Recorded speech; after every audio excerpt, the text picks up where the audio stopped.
Assalamualaikum warahmatullahi wabarakatuh. Selamat datang kawan-kawan semua di channel Riam Biru. Terima kasih banyak untuk kawan-kawan yang sudah berkenan hadir di channel ini, dan pada kesempatan kali ini ada satu cerita datang dari Mas Irfan. Mas Irfan di Jogja sana menceritakan tentang satu pengalaman horor yang pernah dialaminya sekitar tahun 2010. Jadi pada saat itu Mas Irfan itu punya rekan atau partner dalam usaha, itu namanya Mas Yadi. Mereka sendiri bergerak di usaha percetakan dan baru memulai atau membuka di Jogja dan sekitarnya. Nah, pada saat itu Mas Irfan sama Mas Yadi ini ada partner yang lain, dan ini posisinya tuh lebih tinggi lagi waktu itu. Nah, ini Mas Irfan sama Mas Yadi punya keinginan untuk expand ke daerah lain gitu ya, perusahaannya maksudnya. Dan akhirnya ya sudah, Mas Irfan sebagai salah satu pemilik perusahaan itu ya nggak bisa berdiam diri gitu kan. Mendingan ayo kita babat alas, kasarnya seperti itu ya. Ayo kita babat alas, kita coba expand nyari daerah lain. Dan waktu itu ada satu daerah memang yang mau dituju sama ini, dan beberapa daerah yang lain ya. Ada Kediri dan sebagainya. Nah, ini si Mas Irfan sama Mas Yadi waktu itu yang kebetulan mengalami cerita horor ini atau pengalaman horor ini saat mereka itu membuka di daerah Madiun. Jadi waktu itu ya memang percetakannya itu percetakan kecil kayak gitu ya. Bukan percetakan yang besar-besar seperti itu tuh enggak. Nah, tentu saja yang namanya mau membuka ekspansi usaha semacam itu kan butuh yang namanya tempat. Dan tentu saja untuk sewa tempat di daerah yang strategis itu kan lumayan cukup mahal ya. Jadi waktu itu kebetulan ada salah satu orang di perusahaannya si Mas Irfan itu, mereka tuh punya aset di Madiun sana, punya keluarganya lebih tepatnya. Nah, akhirnya udah dikasih tahu, udah nanti selama di Madiun kan belum dapat tempat ya, mereka tujuannya ke sana ya mau survei, mau nyari lokasi yang bagus, harga tentu saja yang sesuai begitu kan. Dan selama itu kan nggak langsung bisa sehari selesai.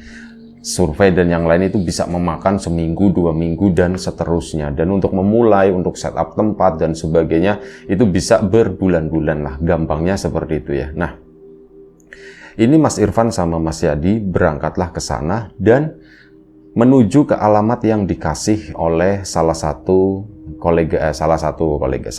partner usahanya tersebut. Karena ini usaha patungan ya, jadi dimiliki oleh beberapa orang. Nah, ini temannya ini punya aset keluarga, dan begitu didatangi alamatnya itu enggak banget menurut si Mas Irfan gitu. Ya, itu memang satu bangunan yang besar ukurannya. Cuman itu bangunan Belanda.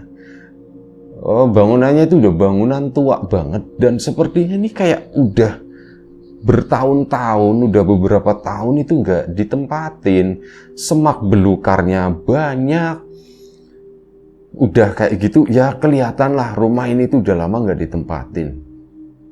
Mas Irfan pertama datang ke sana itu kan siang hari ya, sekitar jam 10, jam 11 gitu. Itu sampai di lokasi tersebut ya kaget, saling pandang sama Mas Yadi. Di tempatnya begini di gitu kan. Kata si Mas Yadi, iya ya Van ya, tapi sudah ada apa-apa lah Van dah, ada apa-apa gitu ya. Udahlah yuk kita coba dulu tengokin, kata si Mas Yadi begitu. Ya wis lah gitu kan. Dia akhirnya laporan ke temannya tersebut, bro ini rumahnya begini-begini. Loh, aku udah tahu gitu, kata si temannya tadi. Cuman udah apa-apa, itu dipakai aja. Nah, ini sama temannya itu udah dibawain kunci. Bener-bener udah dibawain kunci karena keluarganya memang tinggalnya di Jogja sana, ya itu. Cuman si temannya tadi itu nggak diinfo kalau kondisi rumah itu seperti apa kayak gitu, tuh nggak tahu lah, nggak update sama sekali. Jadi begitu ditelepon temannya tersebut, rumahnya begini. Ini belum masuk ya, si Mas Irfan sama Mas Yadi masih di halaman itu nelpon itu. First impression gitu ya, pertama kali melihat rumah, kok rumah hantu begini, pikirnya si Mas Irfan. Kayak gini setannya banyak banget, pikirnya begitu. Akhirnya sudah ditelepon begitu, aduh sorry, aku nggak ngerti kalau kondisinya itu seperti itu. Ya wis terserah kalian, kalau misal mau di situ ya monggo, enggak ya udah enggak apa-apa, kata si temannya. Cuman Ya pikirnya Mas Irfan sama Mas Yadi sayang juga ya. Kita belum melihat, kata Mas Yadi kan di dalamnya. Yaudah Van, kita tengokin aja dulu. Ya memang jalannya itu kebuka. Ada semak belukar di sana. Dan itu lumayan cukup menyeramkan gitu ya. Ini ketahuan, ini rumah itu nggak dirawat. Kalaupun ada yang ngerawat, mungkin udah lama nggak datang ke tempat tersebut.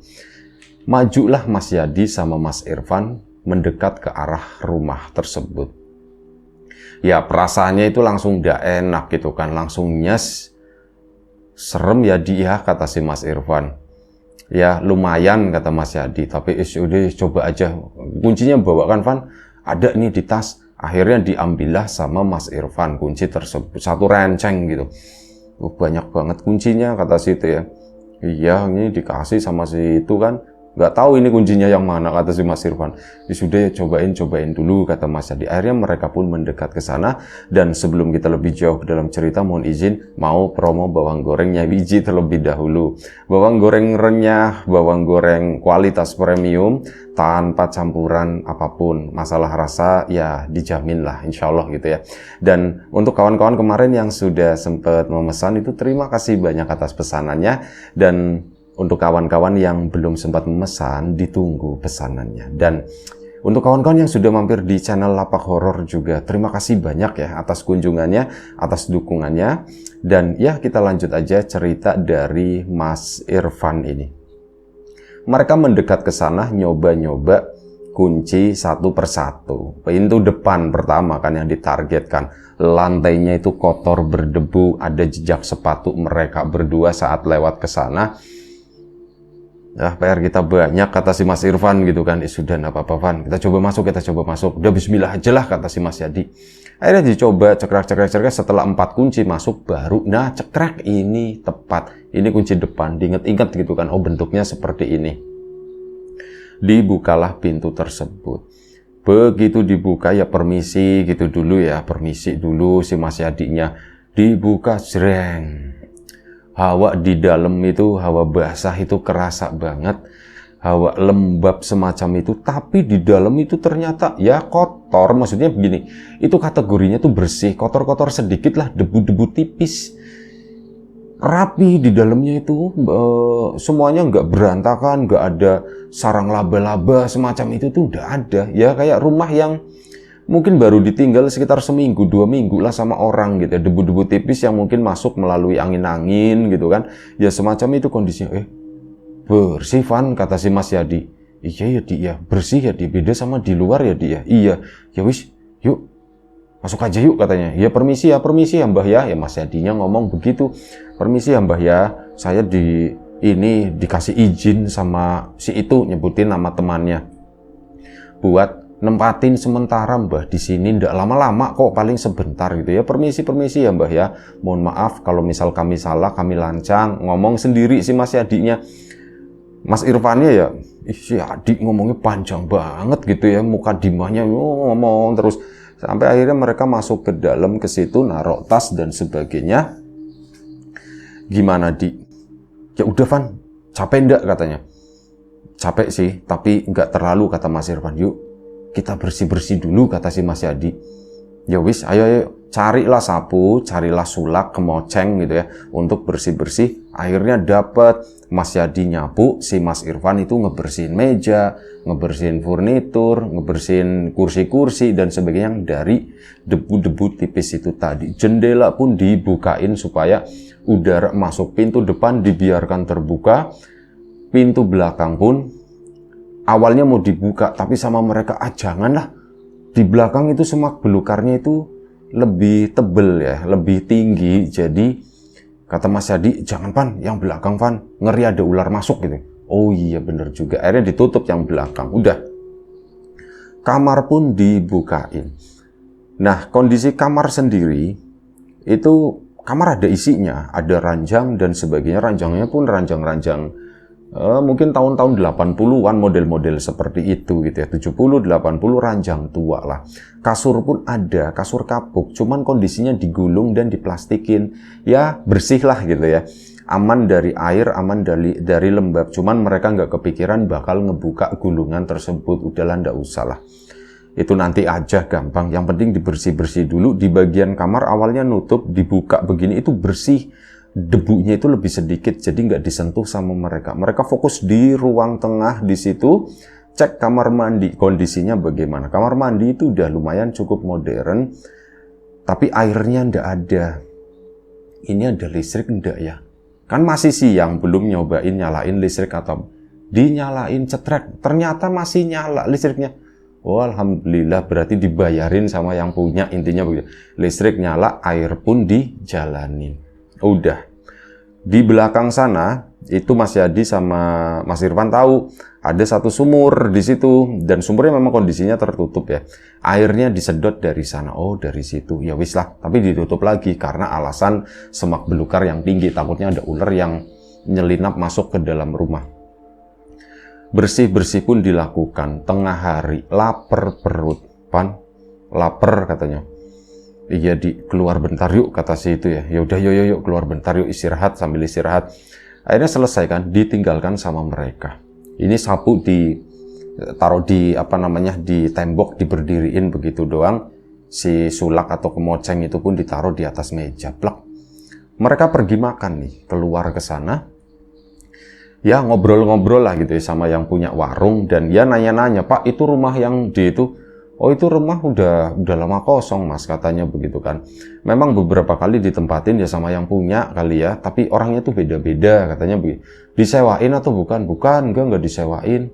Ya mereka beberapa kali kesini, ya masih kerabat lah katanya begitu. Mukanya juga mirip-mirip kata si bapak itu, kayaknya masih saudaraan. Oh begitu, ya wis lah. Nanya kan akhirnya Mas Irwan, Pak, rumah itu angker atau gimana Pak? Oh kalau masalah itu saya nggak tahu, kata si tukang warung. Nanti kalau saya bilang angker, yo saya nggak pernah ngalamin apa-apa di rumah itu, nanti salah lagi Mas. Tapi kalau misal saya bilang nggak angker dan ternyata sampean ngalamin sesuatu di rumah itu, yo nanti saya salah juga. Kalau ditanya angker nggak angker, saya nggak tahu. Cuman kalau ditanya serem nggak serem, yo serem Mas gitu. Saya kalau lewat ke sana kan yuk. Listrik masih nyala enggak Mas? Masih Pak, listriknya masih nyala gitu. Oh soalnya apa? Enggak pernah dinyalain, kata situ. Oh begitu, berarti kayak rumah suwung begitu ya Pak, kayak rumah kosong. Ya memang rumah kosong Mas, enggak, maksudnya kayak yang enggak dirawat atau apa. Iya, kalau malam itu gelap di situ gitu. Jadi ya sudah. Kalau menurut warga sini sih, saya sendiri enggak pernah mendengar ada cerita-cerita apa gitu ya, orang ngelihat di sana ada penampakan apa, itu enggak pernah Mas. Enggak ada cerita-cerita seperti itu gitu. Mas Irfan pun lumayan cukup tenang. Ya alhamdulillah, maksudnya minimal warga sekitar itu enggak ada trauma dengan rumah tersebut. Jadi ya wis lah, baik-baik aja gitu.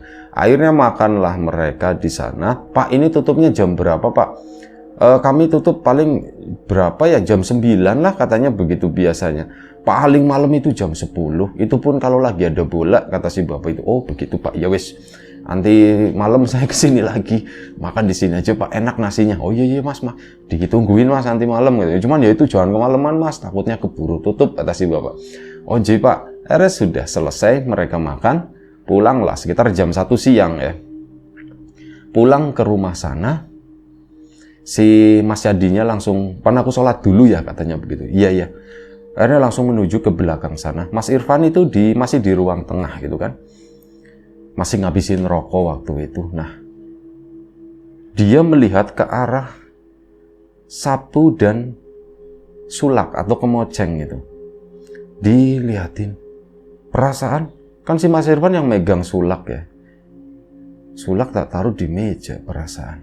Kok sekarang udah ngegantung di dinding gitu ya? Apa aku yang salah atau bagaimana ya gitu. Nungguin Yadi deh. Akhirnya Yadi selesai, dia pun keluar gitu kan, menuju ke ruang tengah itu.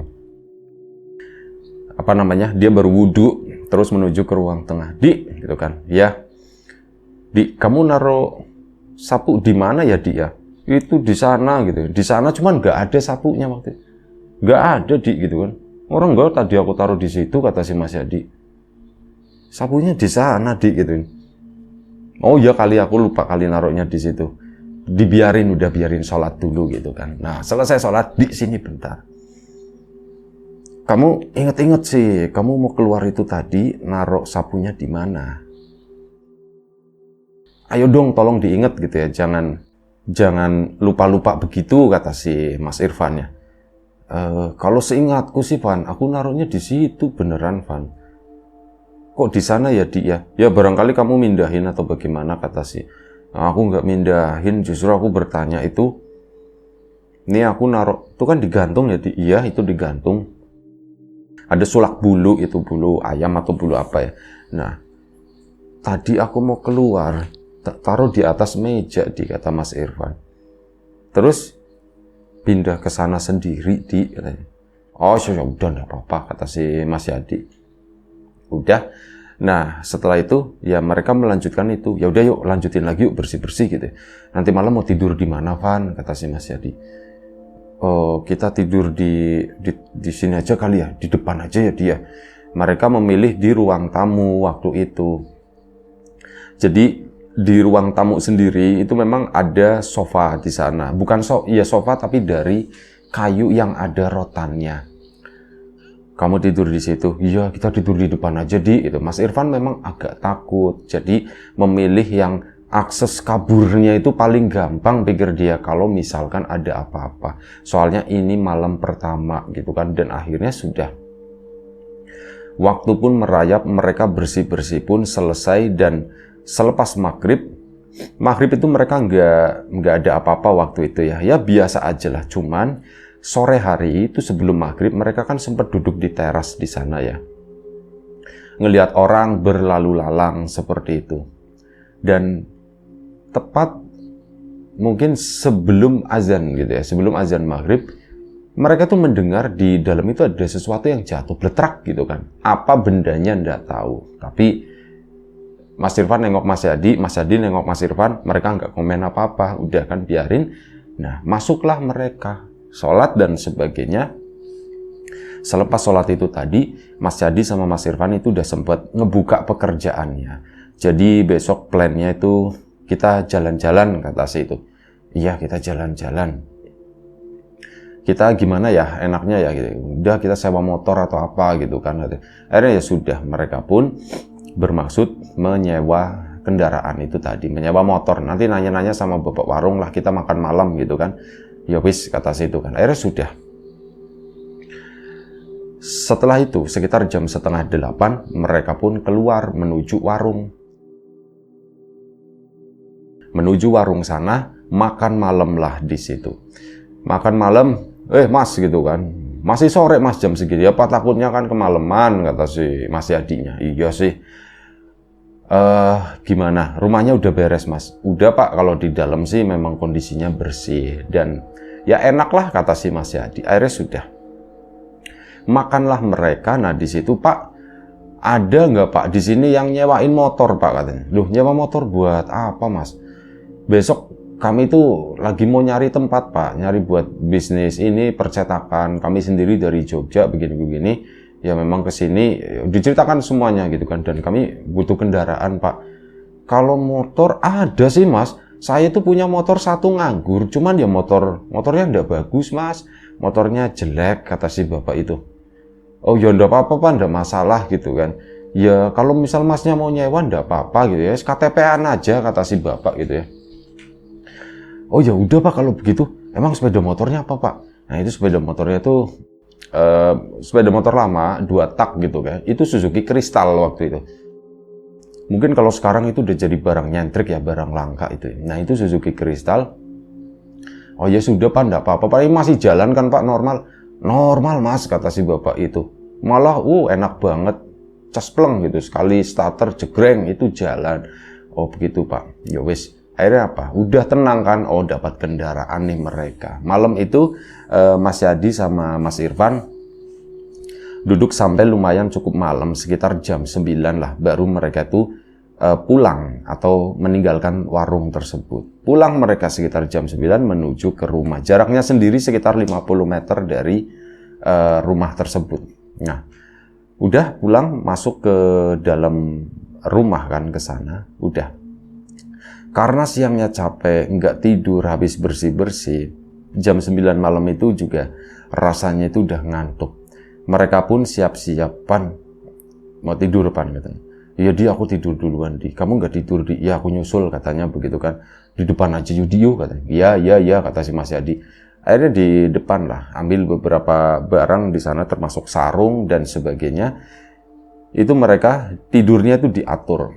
Sofa, kursi-kursi itu ditata sedemikian rupa, udahlah kita tidur di sini. Nah, Mas Irfan sendiri itu dapat satu sofa yang panjang. Mas Yadi ditawarin tapi tidak mau. Jadi dia itu memilih di bawahnya Mas Irfan di sana. Ya ada di situ tuh ada karpet yang lumayan cukup bersih, kecil, enggak terlalu besar, digelar di situ. Udah aku mau tidur di sini aja Pan, di bawahmu Pan. Ya wes kata si Mas Irfan. Mas Irfan pun karena saking ngantuknya dia tertidur. Si Mas Yadi menyusul, dia itu nggak tahu pokoknya lagi ngerjain apalah, masih berhubungan dengan tugas itu tadi ya, masih berhubungan dengan pekerjaannya, masih berhubungan dengan perusahaannya itu.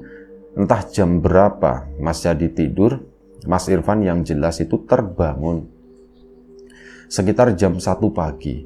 Mas Irfan terbangun karena hawa itu dingin banget waktu itu. Rasanya loh kok dingin ya gitu, kok dingin banget. Mas Irfan ya biasalah, dia kebangun dan akhirnya bingung. Ini aku lagi di mana sih? Oh ya aku nggak tidur di rumah gitu ya. Aku lagi tidur di rumah ini. Yadi langsung nengok ke bawah kan, ada sih Mas Yadinya itu lagi ngerungkel begitu. Nah jam 1 pagi bangun, Mas Irfan itu mendengar, itu kan hening banget, senyap banget. Dia itu mendengar ada kursi yang digeser di ruang tengah. Kayak orang mau makan, kursinya dimundurin, srek gitu kan. Mas Irfan pasang telinga, kok ada kursi digeser? Terus apa? Ada bunyi kelentang-kelenting piring sama sendok. Ada orang makan. Siapa ya gitu ya? Mas Irfan kan penasaran. Dik gitu. Dik bangun Dik. Si Yadinya dibangunin, nggak bangun-bangun. Mas Irfan penasaran, kelentang-kelenting, ada orang makan, itu siapa? Mas Irfan pun turun dari sofa itu, ya berusaha untuk tidak menginjak Yadi yang ada di bawahnya di sana. Sarung masih dipegangin begini. Nengoklah dari ruang depan menuju ke ruang tengah. Begitu dilongok, Mas Irfan itu melihat ada seorang perempuan pakai kebaya, rapi, ada sanggul dan sebagainya, membelakangi Mas Irfan. Posisinya itu di meja tengah di sana, itu meja makan. Lagi makan malam-malam, itu terang ya kondisinya. Jadi ya terang nggak terang-terang banget gitu kan. Itu lagi makan sendirian Mas Irfannya, kok ada orang di sini? Dibangunilah si Mas Yadinya. Dik, bangun Dik, bangun. Tetap nggak bangun-bangun, dia itu masih mungkin capek banget gitu ya. Mas Irfan pun nggak tega, ya ngelongok lagi begini, lagi makan. Terus apa? Begitu lagi makan diliatin sama Mas Irfan begini, si perempuan itu tuh kayak mau nengok, seolah-olah tahu. Kelentang-kelentingnya berhenti, nengok begini setengah doang, terus udah Mas Irfan ngumpet lagi, balik ke tempat tidurnya, ke arah sofa itu. Dia mulai mikir, itu orang bukan ya? Tak telepon, itu temennya diteleponin, tatut, gak diangkat sama sekali. Akhirnya Mas Irfan udahlah, itu kayaknya bukan orang deh. Kayaknya bukan orang tuh, jangan-jangan ini kita salah masuk rumah kali, ini rumahnya orang. Tapi alamatnya bener gitu kata si Mas Irfannya dalam hati. Akhirnya apa? Dia berusaha, udahlah, aku tidur lagi. Jangan-jangan itu bukan orang, jangan-jangan itu setan. Diem begini kan. Tapi nggak bisa tidur. Pikiran itu masih menuju ke sana. Dia pun akhirnya apa? Pindah posisi dan waktu itu dari ngadep ke Mas Yadi mau membelakangi Mas Yadi. Nah pas posisi tengah begini, matanya terbuka. Di bagian bawah matanya begitu. Oh kayak ada yang berdiri ya. Mas Irfan kan langsung nengok begitu kan, itu siapa? Ternyata itu perempuan yang lagi makan tadi. Perempuan dengan kebaya. Kebayanya kebaya biasa, kembang-kembang motifnya. Warnanya tuh agak ya kecoklatan begitu. Kebayanya itu bagus. Perempuan itu juga ya relatif lumayan cukup cantik dan bersih lah intinya gitu. Kayak seorang ibu-ibu di sana. Itu lagi berdiri ngeliatin Mas Irfan. Ngeliatin doang begitu. Cuman entah kenapa lama-lama kok mukanya jadi menyeramkan. Mas Irfan ya nggak nyapa, nggak apa, langsung krukel, langsung begini doang. Udah takutnya itu bukan main. Dan si perempuan itu tuh cuman diem, nggak ngomong, nggak apa. Mas Irfan udah nggak berani nengok ke sana lagi, dan entah berapa lama akhirnya Mas Irfan itu ketiduran lagi gitu. Nah, ketiduran, bangun-bangun itu pagi. Bangun Di, katanya. Mungkin sekitar jam 5 ya. Di, bangun Di. Iya Van. Nah, giliran jam 5 dibangunin itu. Jam berapa Van sekarang? Udah jam 5 Di, subuh Di, katanya. Oh ya, Mas Yadi pun bangun, duduk begini kan. Akhirnya Mas Irfan itu masih keinget kejadian semalam. Tapi udahlah, kita subuhan dulu kita. Mas Yadi bangun, Mas Irfan itu ngintil di belakangnya. Mau ke kamar mandi gitu kan. Dan si Mas Irfan masih ngikut di belakangnya. Pan, ngapain sih Pan? Di, aku ikut tadi. Aku mau pipis dulu, kata si Mas Yadi. Oh, mau pipis dulu. Ya, sudah. Akhirnya Mas Irfan tungguin di depan itu kan, di depan kamar mandi tadi. Nah, ini kan ada koridor lorong ke sana. Lagi nungguin di situ, ini subuh-subuh ya. Ada yang lewat, itu perempuan yang tadi malam di sana. Di, buruan, cepetan, Di, buruan. Bentar Pan, katanya. Nah, udah kan. Mas Irfannya udah ketakutan seperti, Di, buruan. Akhirnya Mas Yadi pun ngebuka pintu. Nah, apa sih Pan? Ada apa sih Pan? Ditungguin, katanya. Kita sholat subuh jamaah. Iya, tak tungguin. Enggak, kamu tungguinnya tuh di sini, kata Mas Irfan. Emang kenapa sih Pan? Akhirnya sudah, Mas Irfan pun ambil wudhu kan. Wis, udah kamu diem. Aku wudhu. Habis itu, ayo sholat subuh bareng di sana. Ini si Mas Yadi yang jadi imam, Mas Irfan yang di belakangnya. Sholat subuh lah mereka berdua di situ. Selama sholat subuh, kan mereka sholat subuhnya itu di ruang tengah ya di situ ya, yang luas itu. Selama sholat subuh, Mas Irfan itu ngelihat, sumpah di sebelah kanan itu ada yang jalan. Itu tuh ibu-ibu yang semalam aku lihat itu lagi sholat aja digangguin gitu ya. Sampai akhirnya udah dakdep selesai. Salam pun merem begitu si Mas Irfan, nggak berani ngelihat ke sisi kanan. Saat ke kiri juga sama. Nggak berani ngelihat ke sisi kiri, merem lah. Nah, udah selesai. Di, kata si imam, ke depan yuk Di, yuk, katanya. Ke depan Van, yuk ke depan yuk. Aku mau bikin teh, kata si Mas Yadi. Di, tak bikinin. Itu Mas Irfan saking takutnya dibikinin teh lah sama si Mas Irfan. Dari kompor itu ada di sana, nggak tahu kompor gas, kompor minyak atau kompor apa itu nggak tahu, tapi bisa dinyalakan lah, bisa buat masak air. Dan akhirnya sudah masak air, waktu itu udah selesai, dibawalah ke depan. Nah, di situ si Mas Yadi, Pan, kenapa sih Pan gitu kan? Mas Yadinya bingung, Pan, Di, aku semalam sambil ngelongok-ngelongok ke dalam gitu kan. Di, jangan di sini, Di, situ aja, pinggir jalan, katanya, agak jauhan dari rumah tersebut. Akhirnya mereka pun ke pinggir jalan di sana. Mas Yadi nurut aja. Di, semalam aku ngelihat Di, ada ibu-ibu, katanya begitu. Ibu-ibu apaan? Ibu pakai kebaya, dan tadi barusan lagi waktu wudhu dia lewat. Pas aku lagi sholat, itu juga di sebelah kananku di situ Di, ada setannya di rumah ini gitu. Ya, si Mas Yadinya pun diem aja, dan kita lanjut ceritanya nanti. Terima kasih kawan-kawan karena sudah menyimak cerita kali ini. Ceritanya masih lumayan cukup panjang, jadi kita potong di tengah-tengah gitu ya. Kawan-kawan bersabar, kemungkinan ya ini tayang siang, nanti malam yang bagian selanjutnya juga akan tayang. Baik, itu aja. Terima kasih kawan-kawan semuanya. Sampai jumpa di episode selanjutnya dari cerita ini. Jaga kesehatan kawan-kawan tentunya. Yang lagi mau terima rapot, silakan terima rapot anak-anaknya gitu ya. Habis terima rapot, ya nontonin Riam Biru ini atau Lapak Horor. Itu aja. Assalamualaikum warahmatullahi wabarakatuh.